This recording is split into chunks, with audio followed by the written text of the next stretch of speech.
Hi, I'm Robert Turner. I built this villa based on a real building in Thailand.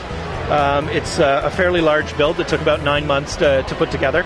The floors of the building all come apart. The lighting was recently introduced specifically for Brickworld Chicago, and it has a really dramatic effect and allows people to see the interior, which previous shows they never really did see the interior. And this is the first big show it's really traveled to. So. Okay.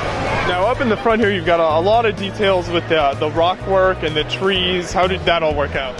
So the trees actually were what I felt was really easy, but I'm just using the pipes from the Ewok set, the Ewok Village. And I don't think I've actually seen it before, but I think it's becoming more common now where people are using the pipes for trees, but I hadn't seen it at the time. And I just thought it would be a really good way to kind of contour around. The rocks, on the other hand, were a very long 4 days, 40 hours over 4 days straight.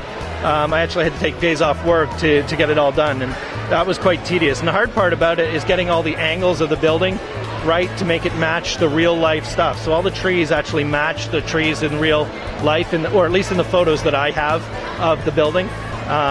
So that was kind of the hardest part, is getting everything to look real, right, and fitting it all in. In terms of the building itself, the hard part was kind of retaining structural integrity while still retaining the thinness of the floors and the features that were required to make it look realistic.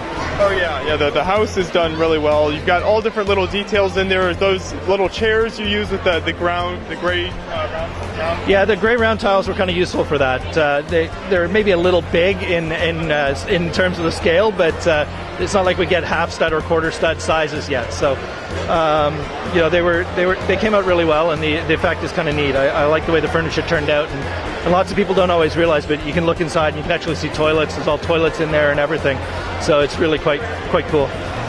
Now, when you're working on a very large build like this, you've obviously got a lot of the gray pieces and things like that. Where do you usually find is the best place to source those pieces?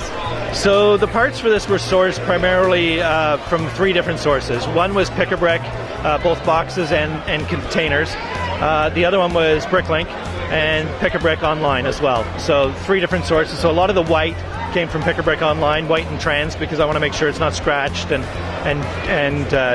colored, right? Whereas most of the gray came from all the gray slopes came from Bricklink, and most of the infrastructure and the gray walls on the outside came from Pick-a-Brick boxes, and so on and so forth.